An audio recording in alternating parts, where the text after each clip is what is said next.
Yo les jeux, c'est Gustative et aujourd'hui on se retrouve pour une vidéo que j'avais énormément envie de faire. Aujourd'hui on va parler d'Oshinoko et de quelques théories qui peuvent être faites. Alors avant toute chose, je tiens à vous prévenir que si vous avez lu le manga, vous connaissez pratiquement la fin de l'histoire. Parce qu'il reste à peine 1 ou 2 chapitres avant la réelle fin d'Oshinoko. Et moi, comme un débile, j'étais pas au courant des spoils et j'ai traîné sur YouTube et j'ai été spoilé sur toute la fin de la série. J'ai envie de tomber en dépression. Mais à part ça, aujourd'hui on va parler que de l'animé et des petits secrets que cache la saison 2. Mais je vous le répète, si vous avez directement envie de connaître la fin de l'histoire sans passer par les théories, les récapitulatifs, etc. Allez lire le manga. Avec le chapitre 164 là, j'adore. Aussi, si vous aimez la vidéo, n'hésitez pas à vous abonner, liker la vidéo, la partager, la commenter, ça me soutient énormément dans ce genre de grosses vidéos et ça me donne de la force pour continuer. À part ça, la vidéo se divisera en deux parties. Le récapitulatif de la saison 2 d'Oshinoko et les théories. Et écoutez, je vous ai tout dit, c'est parti pour le récap de la saison 2.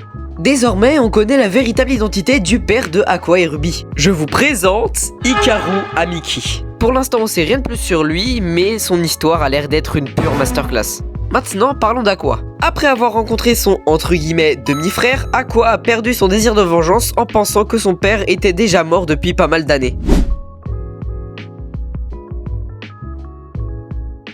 Mais comme on le comprend à la fin de la saison, en fait c'était pas du tout son vrai père. Après cet événement, Aqua perd son désir de vengeance et se dit qu'il peut enfin vivre librement. Et après ça, Aqua décide enfin de faire le premier pas envers Akane. Autrement dit, ils se mettent ensemble. Et je vais pas vous mentir que j'attendais ça depuis longtemps. Et à part ça, Aqua a aussi réussi à vaincre son trauma qu'il avait vécu pendant son enfance. Oui, je parle bien de la mort de Ai.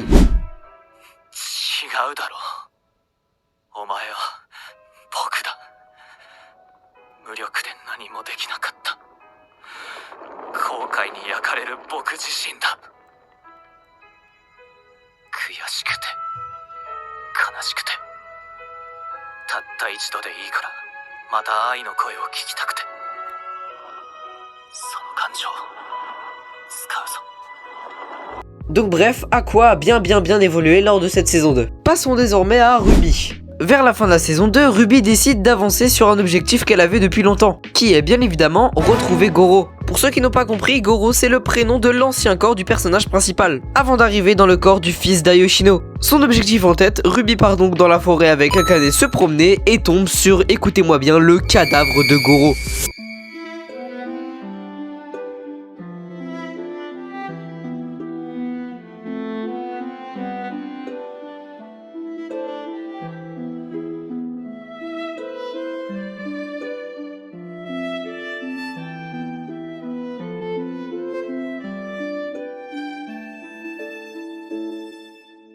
Et je vais pas vous mentir que la scène originale, elle est vraiment badante. Après cette horrible journée, Ruby fait un rêve assez chelou où elle apprend que le meurtrier de Goro est toujours en liberté. Et elle s'empare d'un énorme désir de vengeance. Un peu comme Aqua au premier épisode de la saison 1. On en a désormais fini avec les deux protagonistes, passons désormais à la dernière nouvelle importante. La nouvelle est la suivante, Hikaru a eu une nouvelle victime. Je m'attarde pas plus, on reviendra sur ça au moment des théories. Écoutez, je pense qu'on en a fini avec le récapitulatif, passons désormais à la partie de la vidéo, les théories qui peuvent être faites.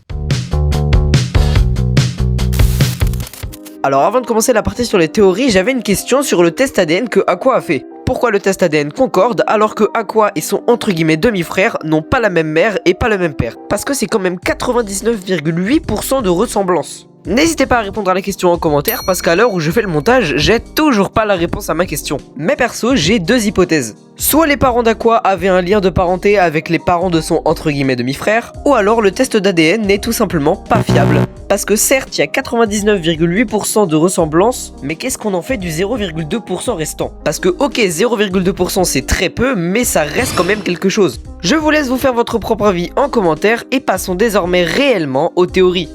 La première théorie à travailler, c'est qui est la personne que Hikaru a tuée à la toute fin de la saison 2.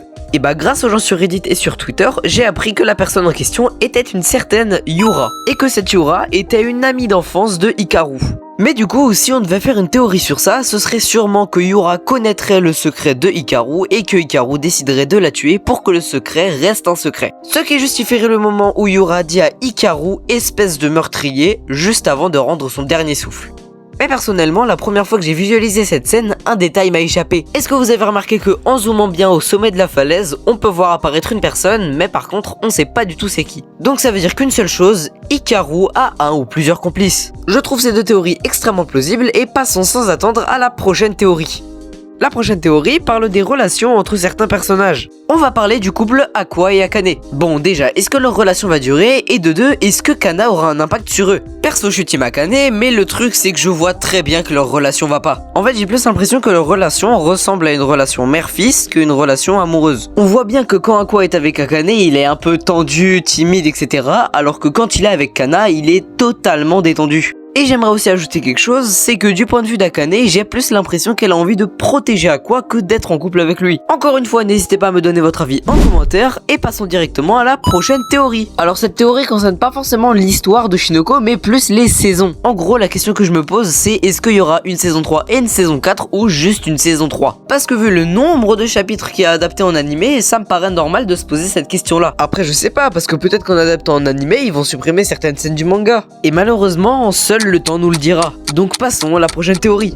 La prochaine théorie est assez importante parce que c'est tout simplement sur quoi va porter la ou les dernières saisons de Shinoko. Déjà, ce qui est sûr, c'est que la relation entre Aqua et Ruby va énormément évoluer. Et ça m'étonnerait franchement pas que les deux frères et sœurs se rendent compte de leur réelle identité. Ce qui va, je pense, énormément pimenter l'histoire. Après, ça m'étonnerait pas qu'il y ait aussi un gros éclaircissement sur l'histoire de Hikaru avec des flashbacks. Avec bien évidemment notre chère Yura à l'intérieur. D'ailleurs, force à elle, hein. Non mais parce que vas-y, avec sa mort aussi, en plus tué par son propre pote d'enfance, ouais, vas-y, c'est chiant quoi. Il y aura aussi obligatoirement une évolution dans la relation Kana-Akane, c'est obligatoire. Sinon, croyez-moi que les fanatiques de Shinoko, ils vont être bien déçus. Et je viens de penser à un truc, mais comme vous l'avez sûrement remarqué au début de la série, la question de mensonge est clairement tout le temps présente. Donc ça paraîtrait extrêmement logique que le mensonge revienne lors de cette saison 3. Une dernière chose à rajouter avant la fin de cette théorie, à la toute fin de la saison 2, on peut voir chaque personnage principal faire un vœu. Et ben je trouverais ça assez drôle que l'auteur fasse en sorte que chaque vœu se réalise. Franchement, je trouverais ça assez drôle. Et avant de finir la vidéo, j'aimerais éclaircir une dernière théorie, celle du retour du producteur de Ai. Mais oui, souvenez-vous, le mec blond avec ses cheveux courts et ses lunettes qui était devenu totalement fou après la mort de Ai. Et bah d'après certains spoils, il serait de retour et à mon avis, c'est pas pour rien. En tout cas, ce qui est sûr, c'est que là où les futures saisons de Shinoko nous réservent de grosses dingueries.